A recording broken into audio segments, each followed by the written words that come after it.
فاتحہ۔ بسم اللہ الرحمن الرحیم الحمد للہ رب العالمین الرحمن الرحیم مالک یوم الدین ایاک نعبد و ایاک نستعین اہدنا الصراط المستقیم صراط الذین انعمت علیہم غیر المغضوب علیہم ولا الضالین۔ بسم اللہ الرحمن الرحیم قل هو اللہ احد اللہ الصمد لم یلد ولم یولد ولم یکن لہ کفوا احد۔ بسم اللہ الرحمن الرحیم قل هو اللہ احد اللہ الصمد لم یلد ولم یولد ولم یکن لہ کفوا احد۔ بسم اللہ الرحمن الرحیم قل هو اللہ احد اللہ الصمد لم یلد ولم یولد ولم یکن لہ کفوا احد۔ اللہم صلی علی محمد وعلی محمد۔ نعرہ تکبیر، نعرہ تکبیر، نعرہ رسالت، نعرہ رسالت، نعرہ حیدری، حیدری، نعرہ صلوات، صلی علی محمد وآل محمد۔ اپنی اس عبادت کی قبولیت کے لیے بلند آواز سے صلوات پڑھیے گا۔ صلی علی محمد۔ جن احباب مومنین دوستوں نے اس عبادت کا اہتمام، انتظام، انصرام فرمایا ہے، آپ تمام برادران دور یا نزدیک سے تشریف لائے ہیں، سب کی سایہ جمیلہ کی قبولیت کے لیے بلند آواز سے صلوات صلی علی محمد وآلہ۔ اپنے اپنے مرحومین کی مغفرت و بخشش کے لیے، بالخصوص سید مہدی شاہ صاحب مرحوم کی بلندی درجات کے لیے، مریضوں کی شفا یابی کے لیے اور اپنی اپنی حاجات کی برابری کے لیے بھی بلند آواز سے صلوات صلی علی محمد وآلہ۔ دشمنان اسلام خصوصاً امریکہ اور اسرائیل، یہود اور ہنود کی نابودی و بربادی کے لیے بھی صلوات صلی علی محمد وآلہ۔ علماء اعلام، مراجع اسلام، رہبر معظم، قائد ملت جعفریہ، امام زمانہ کی صحت و تندرستی، سلامتی، عافیت، آپ کے تعجیل ظہور کے لیے بھی بلند آواز سے صلوات صلی علی محمد وآلہ۔ اعوذ باللہ من الشیطان الرجیم، بسم اللہ الرحمن الرحیم۔ الحمدللہ رب العالمین والعاقبۃ للمتقین وجنۃ للموحدین المؤمنین المطیعین العارفین الکاملین والنار للمعاندین المخالفین المخاصمین المنکرین العاصین الحاسدین۔ ثم الصلاة والسلام على انبیائه والمرسلین، خصوصاً سید الاولین والآخرین، سید العرب والعجم، سیدنا نبینا شفیع ذنوبنا حبیب قلوبنا طبیب نفوسنا ابی القاسم محمد صلی علی محمد وعلی آل بیتہ الطیبین الطاہرین المعصومین المنتخبین المنتجبین من یومنا ھذا الی یوم الدین وبعد یوم الدین، ولعنۃ الدائمۃ الابدیہ علی اعدائہم ملعونین اجمعین من اول یوم العداوۃ الى یوم الآخر وبعد یوم الآخر، اما بعد فقد قال الله تعالى في كتابه المجيد وفرقانه الحميد وهو أصدق الصادقين وقوله الحق. بسم الله الرحمن الرحيم. وقضى ربك ألا تعبدوا إلا إياه وبالوالدين إحسانا. صلوات پڑھیں بحق محمد ماشاءاللہ کافی لوگ بیٹھے ہیں، ذرا بلند آواز سے درود کی تلاوت ہو جائے. صلی اللہ محمد.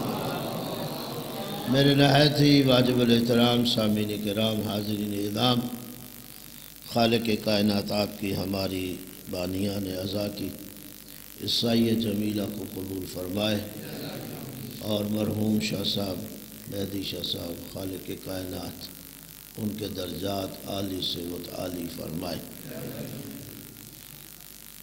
اور ہمیشہ ایک دعا کہ اللہ رب العزت جہاں ان مجالس کو ہمارے لیے ذریعہ ہدایت قرار دے وہاں وسیلہ نجات بھی ٹھہرائے.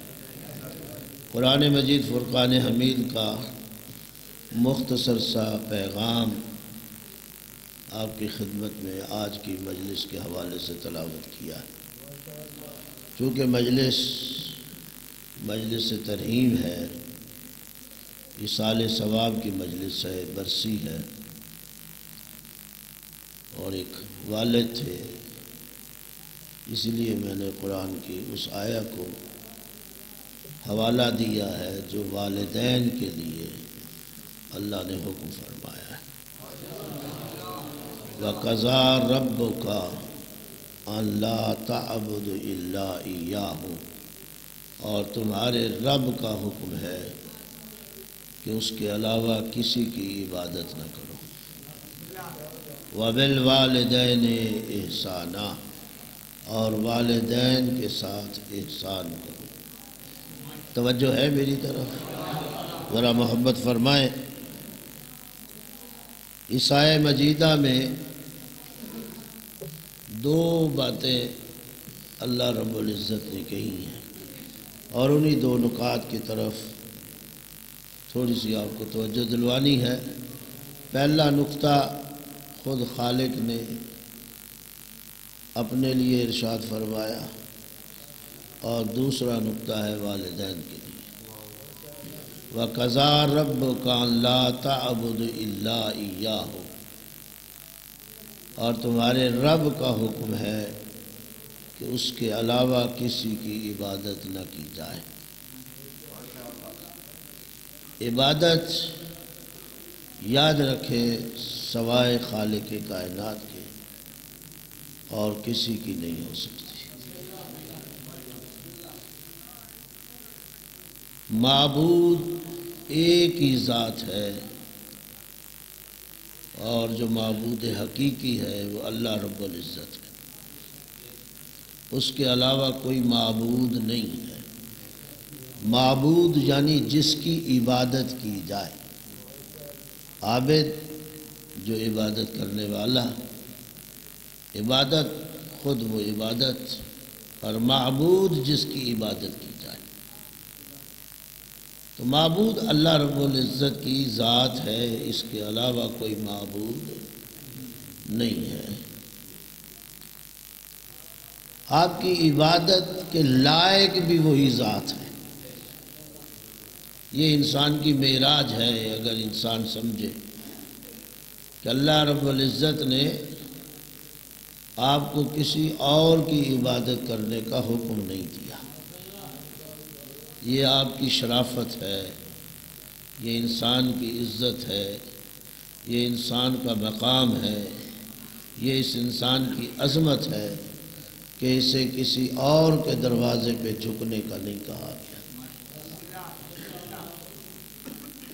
اگر سر ٹیکنا ہے، اگر سجدہ ریز ہونا ہے، اور اگر عبادت کرنا ہے تو لائق عبادت وہی ذات ہے جو تمہارا خالق بھی ہے، جو تمہارا مالک بھی ہے، جو تمہارا رازق بھی ہے. بسا اوقات ہم یہ سوچتے ہیں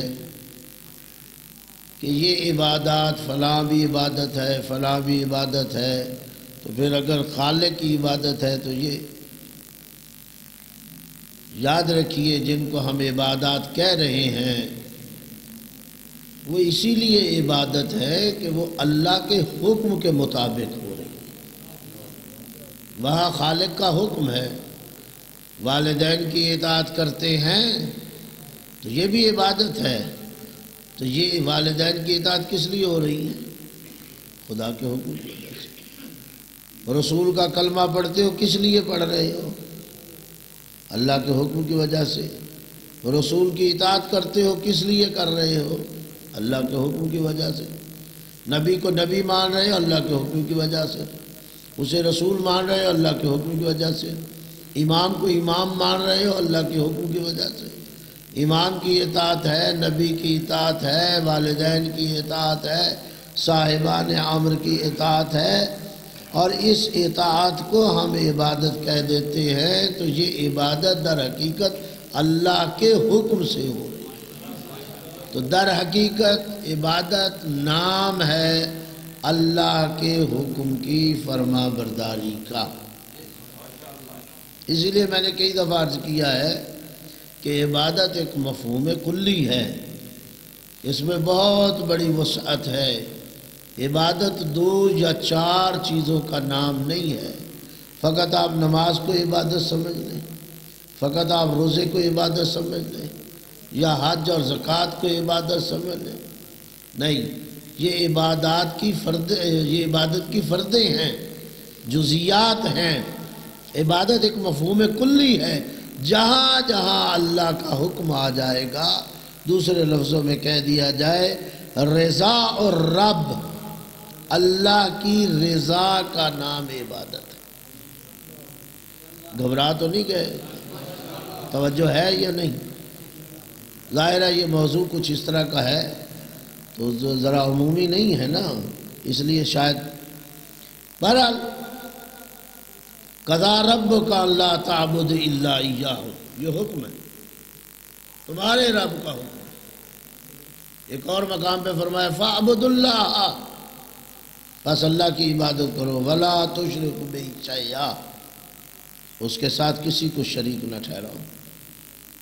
عبادت اللہ کی ہے، ولا تشرک بہ شیئا، اس اللہ کے ساتھ کسی کو شریک نہ ٹھہراؤ۔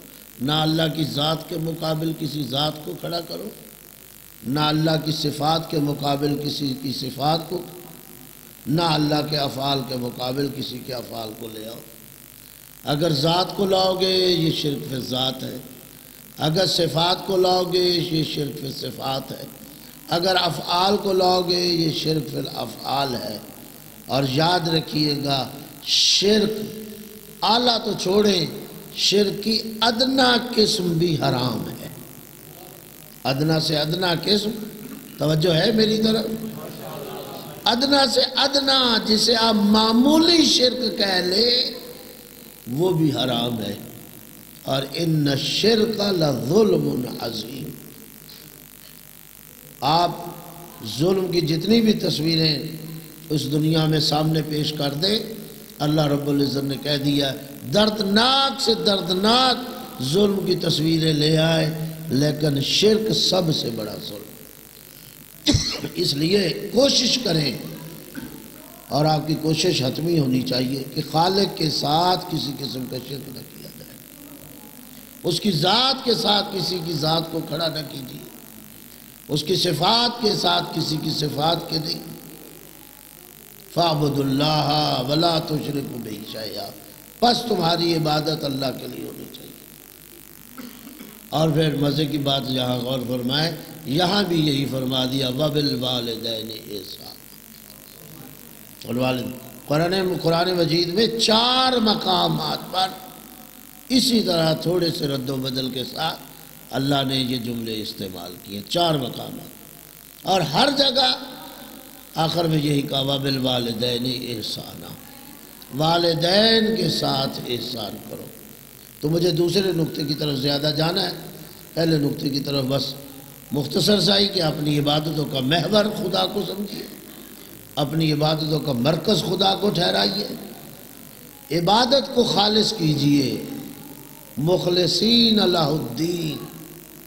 یہ دین جسے آپ اسلام کہہ رہے ہیں نا، شریعت، یہ ہر ایک کے لیے نہیں ہے۔ مخلصین لہ الدین، اس سے استفادہ وہی کریں گے، اس دین کا فائدہ اسے ملے گا جو مخلص ہوگا۔ اور مخلص کسے کہتے ہیں؟ جو خالص ہو، مخلصین لہ الدین۔ اور خالص ہونے کا سب سے پہلا مرحلہ وہ یہی ہے کہ آپ اس کی عبادت میں کسی کو شریک نہ ٹھہرائیں۔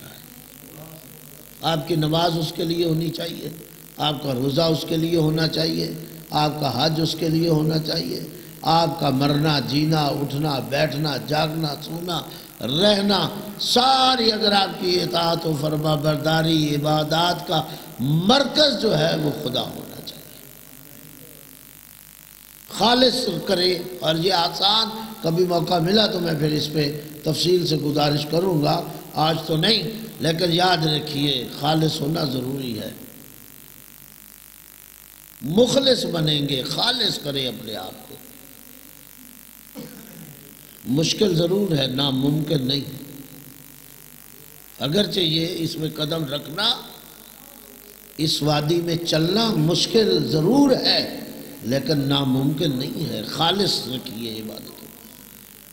بہت سے لوگ نمازیں پڑھتے ہیں لیکن ان کی نمازیں اللہ کے لیے نہیں ہوتی۔ بظاہراً وہ نیت یہی کرتا ہے قربتاً اللہ، میں نماز پڑھ رہا ہوں اللہ کے لیے، روزہ رکھ رہا ہوں اللہ کے لیے، حج کر رہا ہوں اللہ کے لیے، زکوٰۃ دے رہا ہوں اللہ کے لیے، نیت قربتاً اللہ یہ کہتا ہے، لیکن ذرا اپنی نیت میں ڈوب کر دیکھے کہ واقعاً وہ اللہ کے لیے نماز پڑھ رہا ہے، واقعاً اللہ کے لیے روزہ رکھ رہا ہے، واقعاً اللہ کے لیے حج کر رہا ہے، واقعاً اللہ کے لیے زکوٰۃ دے رہا ہے۔ بہت سو کی نمازیں ہیں جو دکھلاوے کی نمازیں ہیں، لوگوں کو دکھلانے کے لیے۔ بہت سو کی نمازیں ہیں جو ظاہری شخصیت بنانے کے لیے ہے۔ بہت سو لوگوں کی نمازیں ہیں جو ریاکاری کے لیے۔ بہت کم نمازیں ہیں، اب میں اس کی تفصیلات میں نہیں جانا چاہتا، وَإِلَّا بہت سو کی نمازیں ہیں۔ بہت سے لوگ شب زندہ دار بھی ہوں گے، تہجد بھی پڑھ رہے ہوں گے، نمازیں بھی دھڑا دھڑ پڑھ رہے ہوں گے، لیکن جب پڑتال کی جائے گی، جب سامنے نماز آئے گی تو پتہ چلے گا یہ میری نماز تو مال کے لیے تھی، یہ میری نماز تو شخصیت کے لیے تھی، یہ میری نماز تو ریاکاری کے لیے تھی، یہ میری نماز تو دکھلاوے کے لیے تھی۔ کتنوں کی نمازیں ہیں جو اللہ کے لیے، نیت تو سب قربتاً اللہ کرتے ہیں، روزہ تو سب قربتاً اللہ کے لیے رکھتے ہیں، حج تو سب قربتاً اللہ، نیت سب کی یہی ہوتی ہے کہ قربتاً اللہ، لیکن واقعاً اللہ کے نزدیک کے لیے۔ ایک شخص اٹھتا ہے رات کو، بھئی توجہ کیجئے گا، میں زیادہ ٹائم بھی نہیں لوں گا آپ کا، حالانکہ میں جانتا بھی دوسرے نقطے کی طرف جانا چاہتا ہوں، لیکن رات کو خیال آ گیا چلو اللہ کو کوئی سجدے کر لیا جائے، کئی خیال انسان کو آ ہی جاتا ہے، کبھی نہ کبھی اندر نچوڑتا ہے، اندر جھچوڑتا ہے، اندر ہوتا ہے یا نہیں ہوتا کبھی کبھی بعض لوگوں کے، آپ نے محسوس کیا ہوگا، ہم آپ اس کا مانے یا نہ مانے، کبھی کبھی ضمیر انسان کو کہتا ہے یار جس نے پیدا کیا، جو تیرا خالق ہے، جو مالک ہے، جو بن مانگے تجھے دے رہا ہے، تو اٹھا رات کو، چلو ایک سجدہ ہی اللہ کو کر لیا جائے۔ آیا نماز مسجد میں، نماز نیت کی، جیسے نیت کی، پرانے دور کی مسجدیں، کچی دیواریں، ایک ٹوٹا پھوٹا دروازہ اور وہ پھوڑ سے، تو بہرحال کوئی اور نہیں تھا، اس نے دروازہ بند کیا، سردی کی راتیں تھیں، تو نیت کی اللہ اکبر، جیسے ہی اللہ اکبر کیا تو پیچھے سے دروازے کی چچراہٹ ہوئی، تو اس نے کہا بھی بڑا کمال ہو گیا، آدھی رات کو میں اٹھ گیا، اس کا مطلب کوئی اور بھی آیا ہے۔ تو آیا تو اللہ کے لیے تھا، بس اوقات امتحان ہوتے ہیں، آیا تو تھا کہ اللہ کو ایک سجدہ کر لوں، لیکن یہاں شیطان نے کام کر دیا کہ جیسے ہی دروازے کی چرچراہٹ ہوئی تو دل میں آ گیا کہ کوئی اور بھی ہے جو آدھی رات کو آیا ہے، چلو آج اسے پتہ چلے کہ میں اللہ کی کتنی عبادت کرتا ہوں، میں تو بڑا اللہ کا بندہ ہوں، آدھی رات کو میں اٹھ کے آیا ہوں، جہاں ایک رکعت پڑھنی تھی پتہ نہیں کتنی رکعتیں پڑھ لی، جہاں آرام سے یا پڑھنا تھا خاموش، وہاں بڑے آواز کے ساتھ اور بڑے ظاہری خضوع و خشوع کے ساتھ تو نماز کو لمبا بھی کیا، بڑی دیر کر دی، نماز پڑھ کے جب تھک گیا اور ختم کر کے مڑ کے چلنے لگا تو پتہ چلا کہ کوئی بندہ نہیں تھا، ایک جانور کتا کوئی سردی کا ٹھٹھرا ہوا مسجد میں داخل ہو گیا، کھلی مسجد میں، تو وہ آ کے صفوں میں بیٹھ گیا، تو اس نے سمجھا کوئی بندہ آیا، تو نماز کس کے لیے ہوگی؟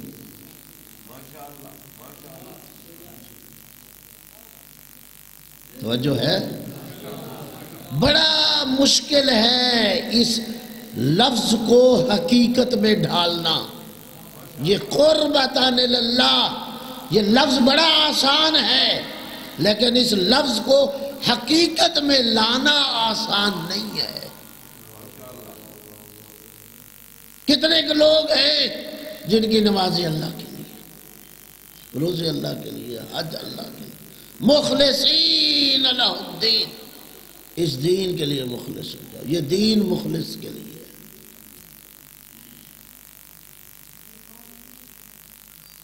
تو بہرحال کوشش کیجئے، مجھے دوسرے نقطے کی طرف جانے دیجئے، کوشش کیجئے اپنی ایک تو عبادتوں میں خلوص پیدا کیجئے، اللہ کے لیے آپ کی عبادت ہونی چاہیے، شرک کسی قسم کا نہیں ہونا چاہیے، اور یہ عبادت خالصۃ للہ، فاعبد اللہ، بس اللہ کی عبادت کرو۔ اس آیت میں آپ نے دیکھا فاعبد اللہ، بس اللہ کی عبادت کرو۔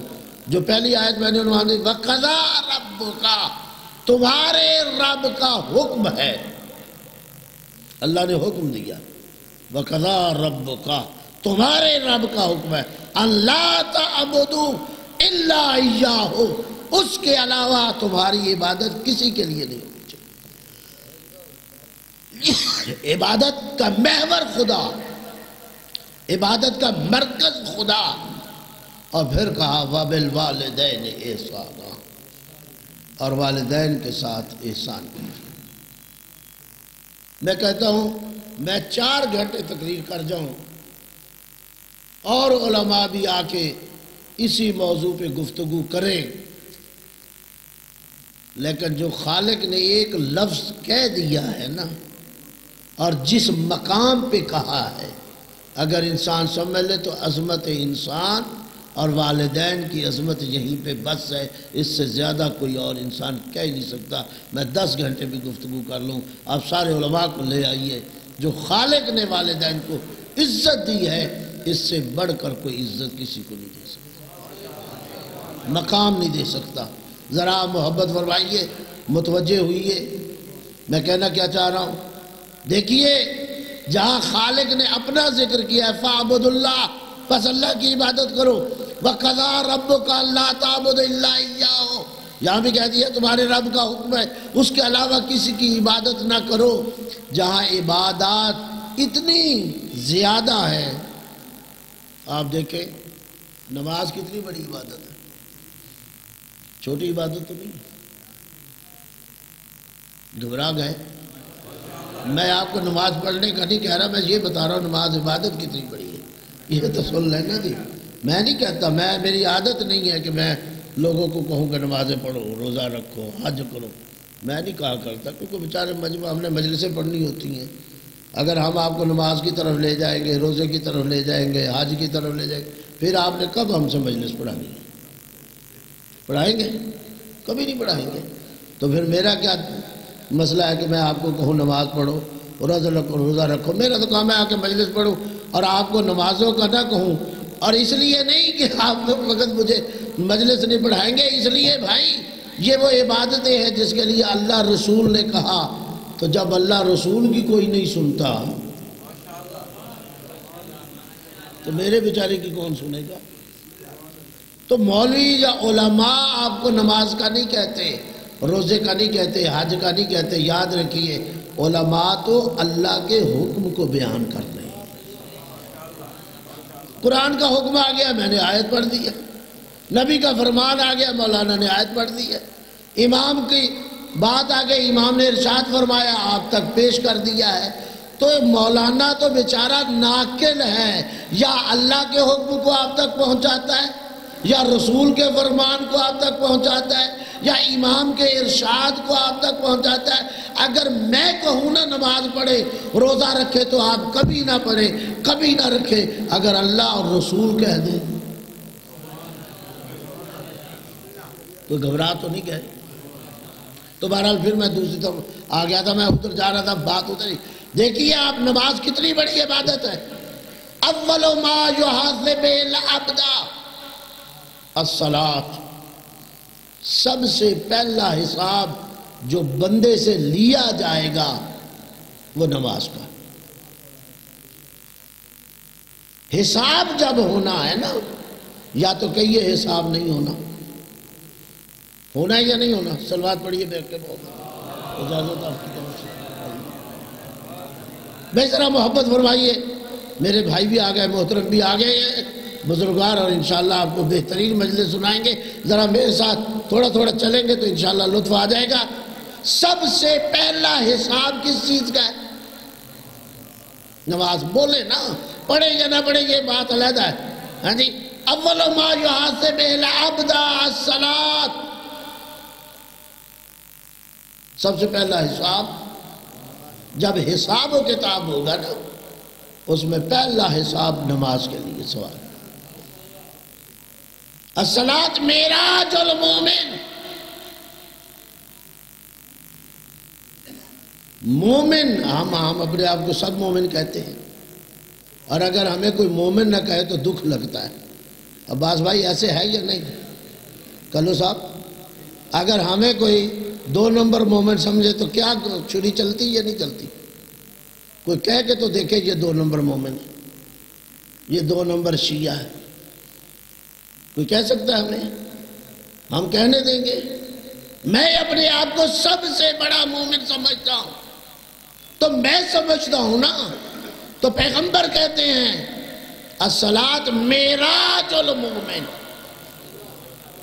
مومن کی معراج ہے نماز. تو جو اپنے آپ کو بڑا مومن سمجھتا ہے، اگر اس کے کردار میں نماز ہے ہی نہیں. الصلاۃ عمود الدین، دین کا ستون. ان قبلت قبلت ما سواہا وَإِن رُدَّتْ رُدَّتْ مَا سِوَاهَا، جس کی نماز قبول اس کا ما سوا بھی قبول، اور جس کی نماز ٹھکرا دی گئی سب کچھ اس کا رد کر دیا جائے گا. بے توجہ کیجئے گا. ان قبلت قبلت ما سواہا، مسئلہ دیکھیے حساسیت کتنی ہے نماز کے بارے میں، نزاکت کیا ہے، باریکی کتنی ہے. ان قبلت قبلت ما سواہا، اگر نماز قبول ما سوا بھی قبول. اگر نماز رد کر دی گئی، نماز قبول نہ کی گئی، تو قبول تو اس کی ہوگی نا، یا رد اس کی جو نماز پڑھتا ہوگا. تو جو نماز پڑھتا ہی نہیں اس کی نماز کیسے دیکھی جائے گی؟ وہ تو اس صف میں ہی نہیں ہے. یاد رکھیے وہ شخص آئے گا اس صف میں جس کے نامہ اعمال میں نماز ہے، دیکھی جائے گی. ان قبلت قبلت ما سوا وَإِن رُدَّتْ رُدَّتْ مَا سِوَاهَا. اتنا بڑا مقام نماز کا ہو کر، روزے کا کتنا بڑا مقام ہے، حج کا کتنا بڑا مقام ہے، زکوٰۃ کا کتنا بڑا مقام ہے، جہاد کا. یہ ساری عبادتیں ذرا اپنی نظر میں لے آئیے. لیکن اللہ نے اپنے ذکر کے بعد اگر کسی شے کو رکھا ہے، نہ نماز، نہ روزہ، نہ حج، نہ زکوٰۃ، وہ ہے والدین پر احسان. وَقَضَىٰ رَبُّكَ أَلَّا تَعْبُدُوا إِلَّا إِيَّاهُ وَبِالْوَالِدَيْنِ إِحْسَانًا. اپنے ذکر کے بعد جس چیز کو اہمیت دی ہے وہ والدین. کتنی بڑی نعمت ہے، کتنا بڑا مقام ہے کہ خالق نے اپنے بعد والدین کا ذکر کیا ہے. 4 مقام میں نے آپ کو بتائے قرآن مجید، اور چاروں جگہ پر یہی جملہ کہا ہے وَبِالْوَالِدَيْنِ احسانا. والدین کے ساتھ احسان کرو، والدین کے ساتھ احسان کرو. ذرا میرے ساتھ چلیے گا، میں کہتا ہوں حق کیسے آپ ادا کر سکتے ہیں. احسان کا مرحلہ ہی بہت دور ہے. آپ تو والدین کا حق نہیں ادا کر سکتے. کر سکتے کوئی؟ ایک شخص والدہ کو اٹھا کے کندھے پر، توجہ کیجئے گا، حج کرا رہا تھا، کعبہ کا طواف کرا رہا تھا، توجہ کیجئے گا میری طرف، والدہ کو، بوڑھی والدہ ہے، کندھے پہ اٹھا کے لایا ہے، پتہ نہیں کتنا لمبا سفر کر کے آیا، کہاں سے آیا، کتنی تکلیف اٹھا کے آیا، کتنی زحمات اور مشقت. حج کوئی آسان عمل نہیں ہے. آپ میں سے بہت سے لوگ حج پہ گئے ہوں گے، ذرا ان سے پوچھئے حج آسان عمل نہیں. اور جو نہیں گئے اللہ انہیں لے جائے. حج و زیارات خالق کائنات آپ کے نصیب فرمائے. حج آسان عمل نہیں. اپنا حج کرنا اور پھر کسی کو کرانا، اور بیماری کے عالم میں اور بڑھاپے کے عالم میں، بیماری بھی ہو، بڑھاپا بھی ہو، ماں کو اٹھائے ہوئے بیماری کے عالم میں، بڑھاپے کے عالم میں ماں ہے، بیمار ماں ہے، بوڑھی ماں ہے، کندھے پہ اٹھا کے حج کرا رہا ہے، طواف کعبہ کر رہا ہے، دوران طواف نگاہ پڑتی ہے امام پر، کھڑا ہو جاتا ہے، ماں کندھے پر ہے، رک کے پوچھتا ہے مولا میں نے اپنے والدین کا حق ادا کر دیا ہے. توجہ فرما رہے ہیں، میں نے والدین کا حق ادا کر دیا ہے اطاعت کا. امام فرماتے ہیں وہ تو سمجھ رہا تھا نا، بڑھاپے میں، بیماری میں کتنا سفر کر کے آیا، کندھوں پہ اٹھا کے والدہ کو طواف کعبہ کرا رہا ہوں. امام کہتے ہیں جب تو پیدا ہو رہا تھا، ذرا سر اٹھا کے سنیے گا، امام فرماتے ہیں جب تو پیدا ہو رہا تھا اور دوران ولادت، تیری ولادت کی وجہ سے جو تیری ماں کو تکلیف ہوئی، اور اس شدت تکلیف کی وجہ سے جو ماں کی چیخیں نکلی تھی نا، اس ایک چیخ کا بھی بدلہ نہیں ہے.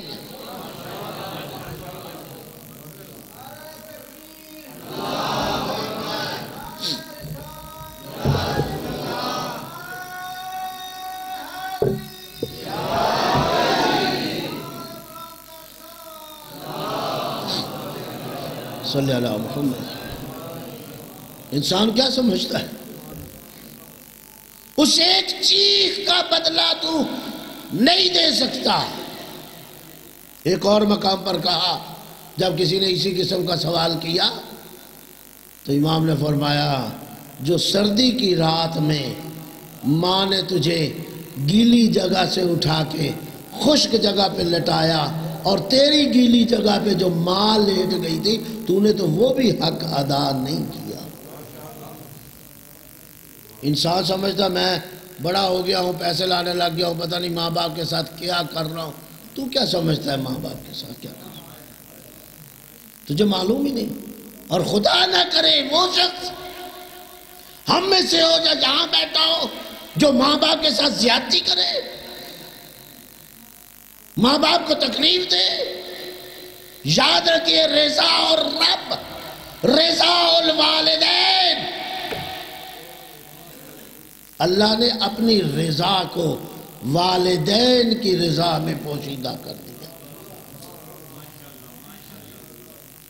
اگر ماں باپ راضی نہیں، گھبرا تو نہیں گئے، اگر ماں باپ راضی نہیں، پڑھ لے نمازیں، رکھ لے روزے، کر حج، دے زکوٰۃ، نکال خمس، جتنا مرضی کر لے، اگر والدین راضی نہیں، تیرے ان سارے اعمال کا کوئی فائدہ نہیں۔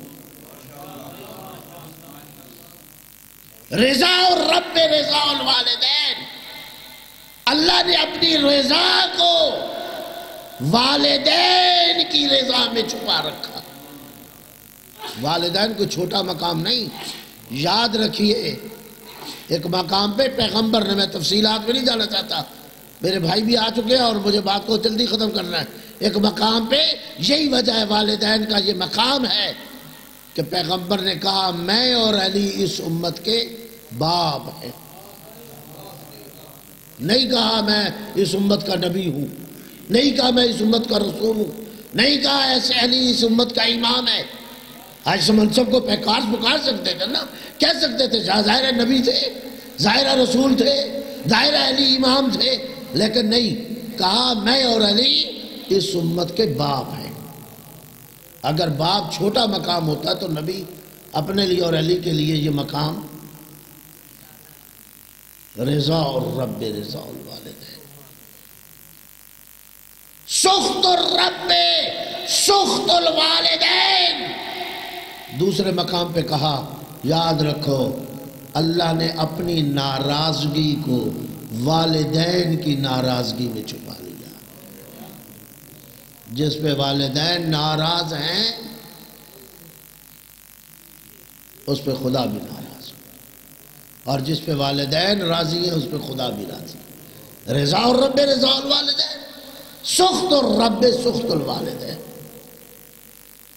اللہ نے اپنی رضا کو والدین کی رضا میں چھپایا اور اپنی ناراضگی کو والدین کی ناراضگی میں۔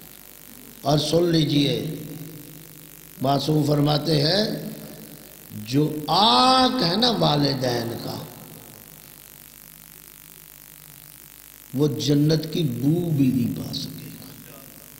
جنت جانا تو دور کی بات ہے، جنت کی بو 500 میل تک جاتی، اور بو کو تو نہیں کوئی روک سکتا۔ جنت کی خوشبو 500 میل تک، تو جنت تو دور کی بات ہے۔ جو والدین جسے آگ کر دیں وہ جنت نہیں، جنت کی خوشبو بھی نہیں پا سکے گا۔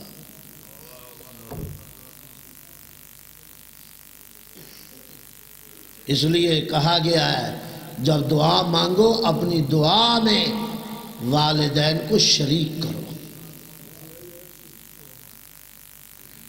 اپنی دعاؤں میں والدین کو شریک کرو۔ آپ دیکھیں آپ دعا مانگتے ربنا اغفر لی والدی وللمؤمنین یوم یقوم الحساب، اللہ مجھے اور میرے والدین کو اور مومنین و مومنات کی مغفرت فرما۔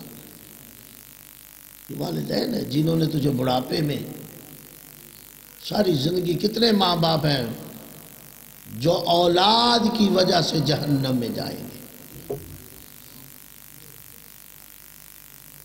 شاید اگر یہ اولاد نہ ہوتی، شاید اگر یہ بیٹا بیٹی نہ ہوتے، یہ جنت میں چلے جاتے۔ بہت سے والدین ہیں، بہت سی تعداد ہے والدین کی جو فقط اپنی اولاد کی وجہ سے جہنم میں چلے جائیں گے۔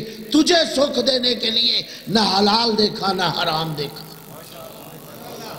نہ جائز دیکھا نہ ناجائز دیکھا، تو سکھی رہ جائے، اچھا لباس مل جائے، اچھی رہائش مل جائے، اچھی سوسائٹی مل جائے، اچھے اسکول اور اکیڈمی میں، کالج اور یونیورسٹی میں داخلہ مل جائے، میرا بچہ میری بچی اچھی جگہ پہ پہنچ جائے، اچھے مقام پہ پہنچ جائے، نہ دن دیکھا نہ رات، نہ گرمی دیکھی نہ سردی، نہ حلال دیکھا نہ حرام، نہ جائز دیکھا نہ ناجائز۔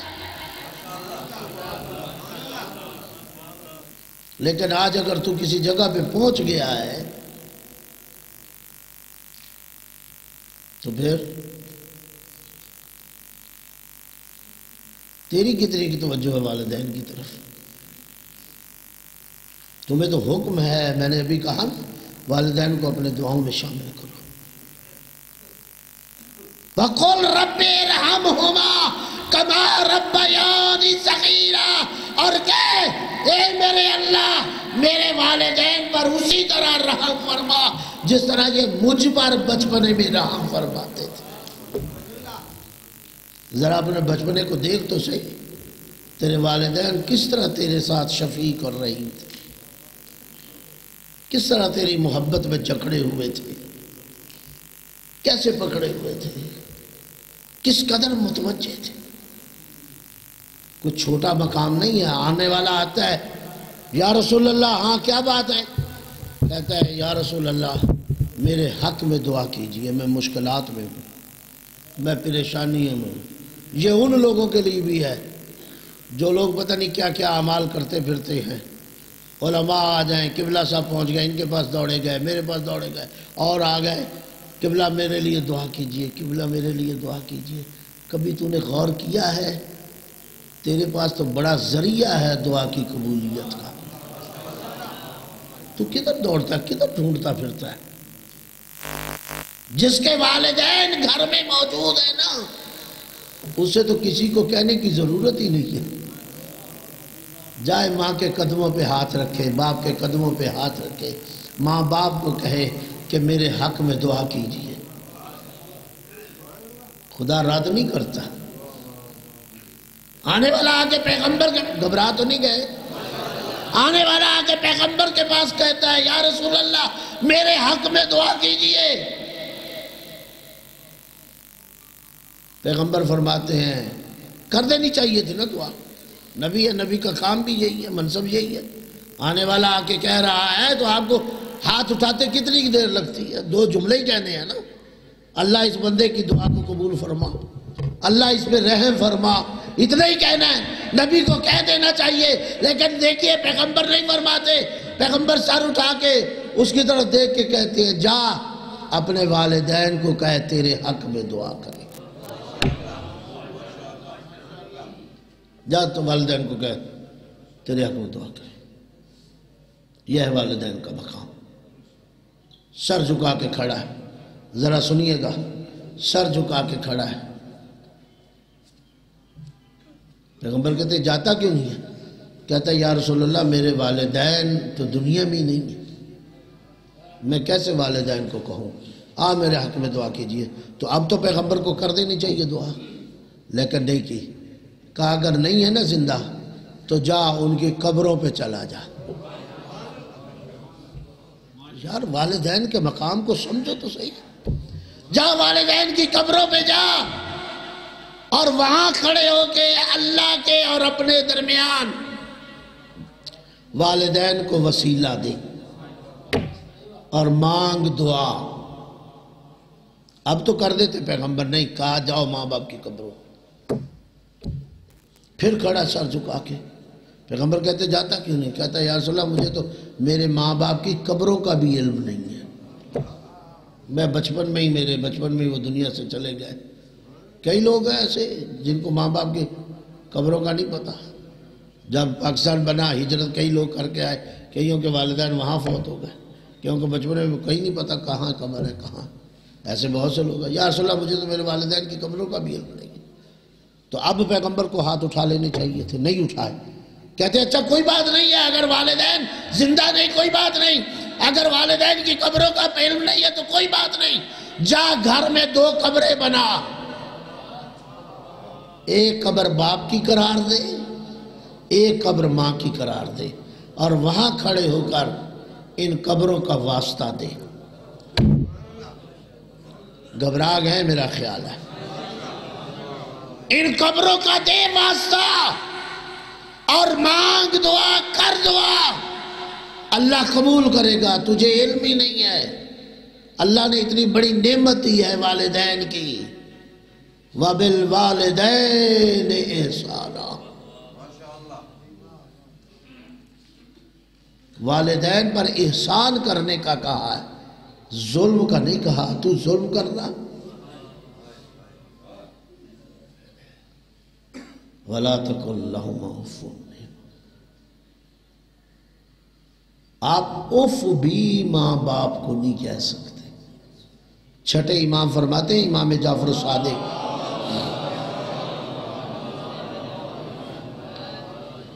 امام فرماتے ہیں اگر اف سے کم لفظ کوئی ہوتا نا اللہ اس کو کر بولتا۔ اف کیا ہے؟ یہی ہے ماں باپ نے کوئی بات کہہ دی آپ کو ناپسند ہے، آپ نے اف کہہ دیا، اف. حالانکہ کوئی نہ ڈنڈا ہے، نہ کوئی اس میں ضرب ہے، نہ کوئی اس میں ظاہری طور پہ کوئی ایسا جملہ ہے، نشتر ہے، کوئی تیر نہیں ہے، اف کہہ دیا ماں باپ نے. اللہ کو یہ بھی قبول نہیں ہے کہ ماں باپ کے لیے آپ اتنا جملہ کہیں. او بھائی جنت تیرے پاس ہے، ان کے قدموں میں جنت ہے، تو ڈھونڈتا پتہ نہیں کہاں پھرتا ہے، کہاں ڈھونڈتا پھرتا ہے. وَبِالْوَالِدَيْنِ احسانا، ان پر احسان کرو. بس میں سمیٹوں، احسان بہت بڑا مرحلہ ہے. حل جزاء الاحسان الا الاحسان. کیا احسان کا بدلہ سوائے احسان کے کچھ ہو سکتا ہے؟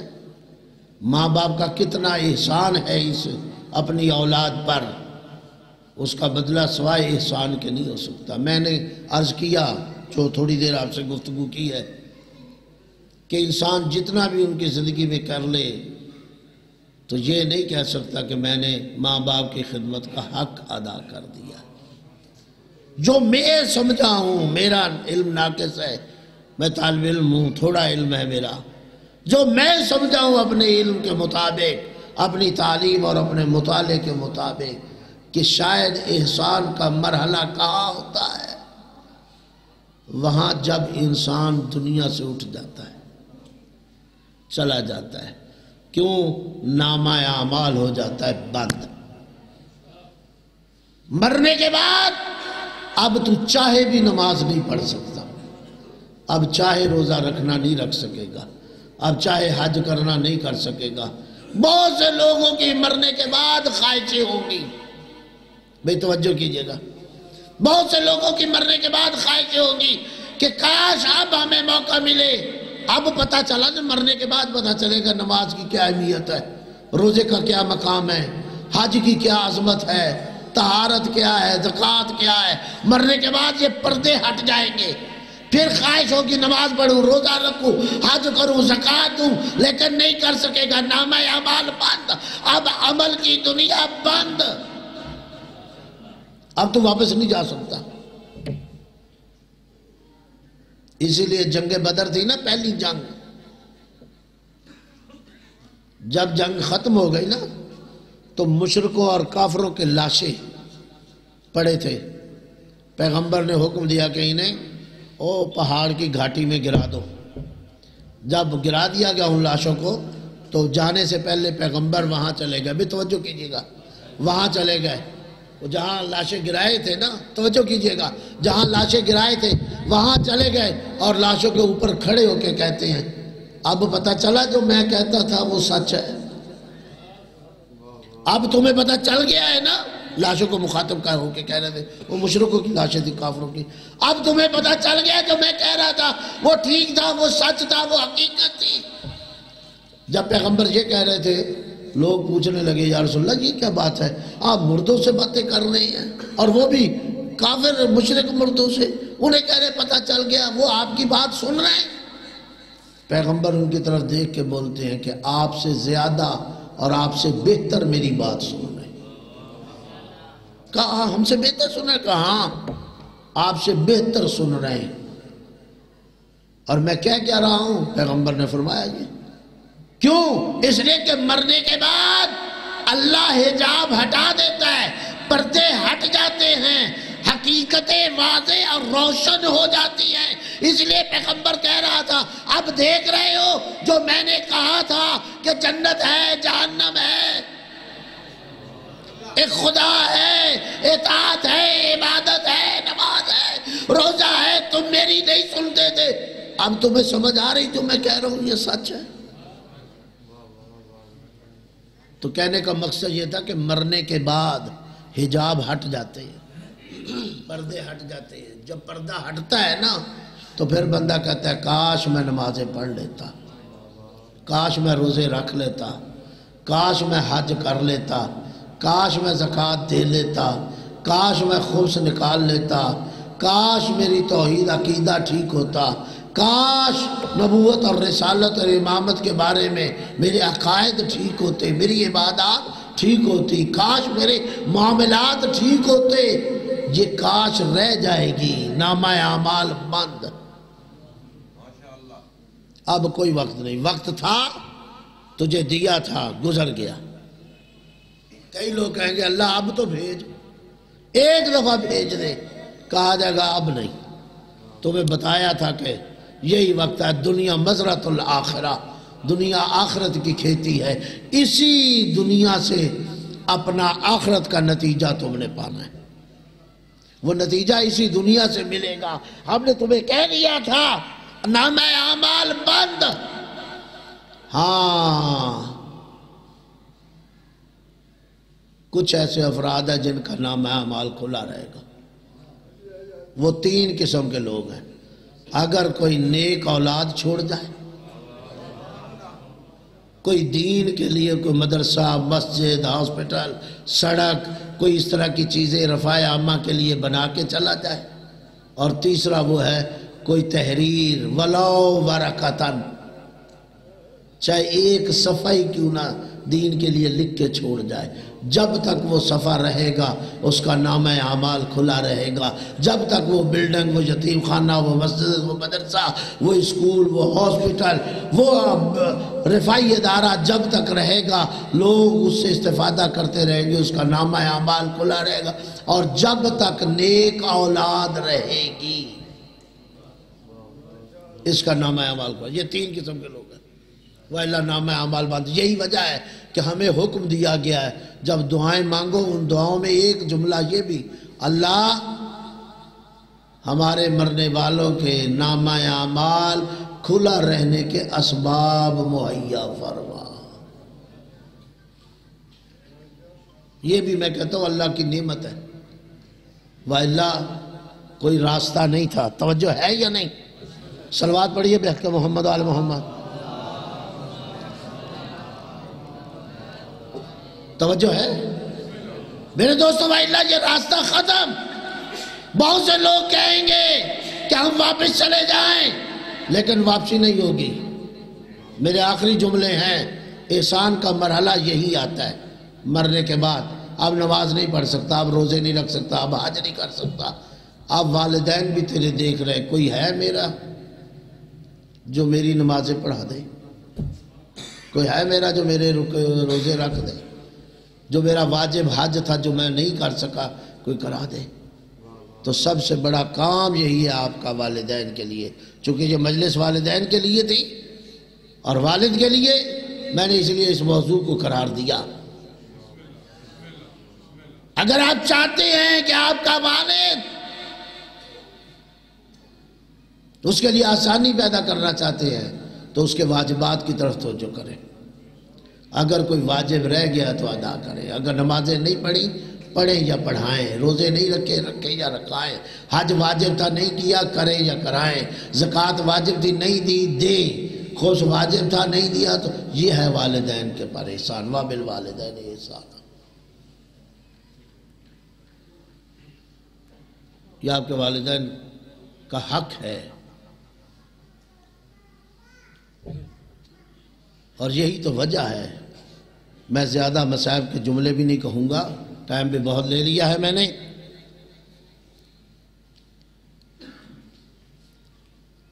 حق کوئی تو پہچانا نہیں گیا،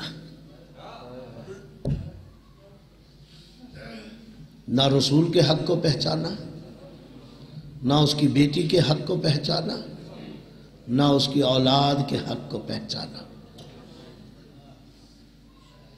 میں کہوں گا شاہ صاحب آپ تو بڑے خوش نصیب ہیں نا، آج آپ اپنے والد کی برسی کرا رہے ہیں۔ یقیناً بہت سے لوگ آئے آپ کے والد کی برسی پر، آ بھی رہے ہیں، جب جنازہ اٹھا ہوگا تب بھی بڑے لوگ ہوں گے، رشتہ دار آئے ہوں گے، محلے دار آئے ہوں گے، عزیز و اقارب آئے ہوں گے۔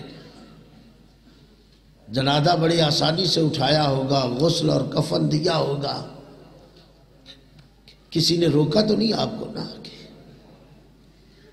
لیکن آئیے ذرا، کربلا میں بھی ایک بیٹا موجود ہے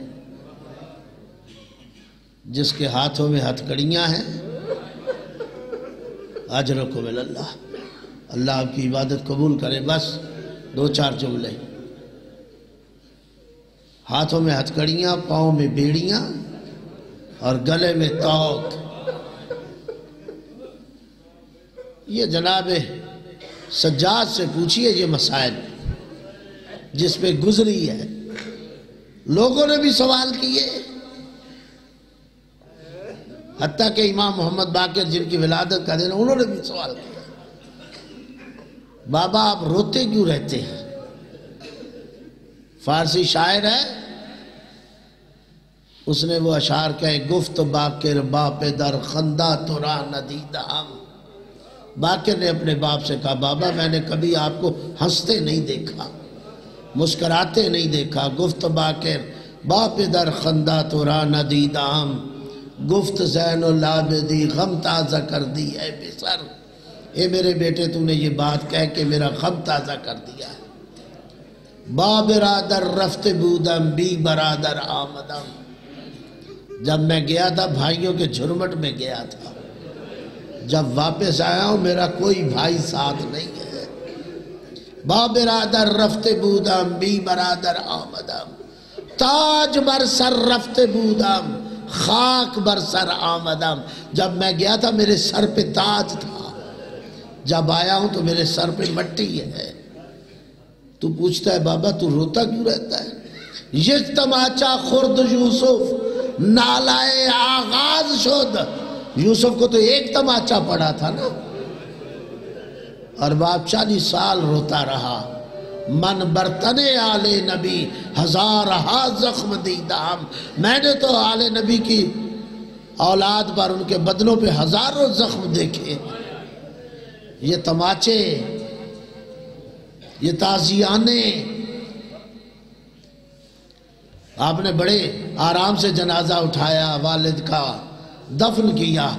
بس آخری جملے ہیں، جب سید سجاد کو ہتھ کڑیاں پہنا کے اور بیڑیاں اور توق پہنا کے گھسیٹتے ہوئے کربلا سے لاشوں کے قریب سے لے کے چلے ہیں نا، اور جب باپ کے لاشے کے قریب آیا سجاد اور نگاہ پڑی باپ کے لاشے پہ، لقدک صحرا میں باپ کا لاشا بے گور و کفن پڑا ہے، ایک دفعہ سجاد دیکھ کے کہتا ہے بابا بابا اگر ہاتھوں میں ہتھکڑیاں نہ ہوتی، پاؤں میں بیڑیاں نہ ہوتی، گلے میں توق نہ ہوتا، تمہیں غسل دیتا، کفن پہناتا، تیرا جنازہ اٹھاتا۔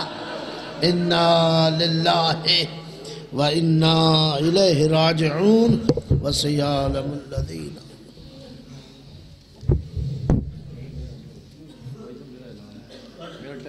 ٹائم نہیں تھی گیا نہیں بیٹھ پر محمد والے محمد صلوات۔ دعوت خطاب دوں گا عمدۃ الوعظین جناب مولانا حامد علی ابوالنواد، اور ان کے بعد ذاکر اہل بیت سید صادر صاحب، اور ان کے بعد وقفہ نماز ہوگا۔ وقفہ نماز کے بعد ذاکر محسن رضا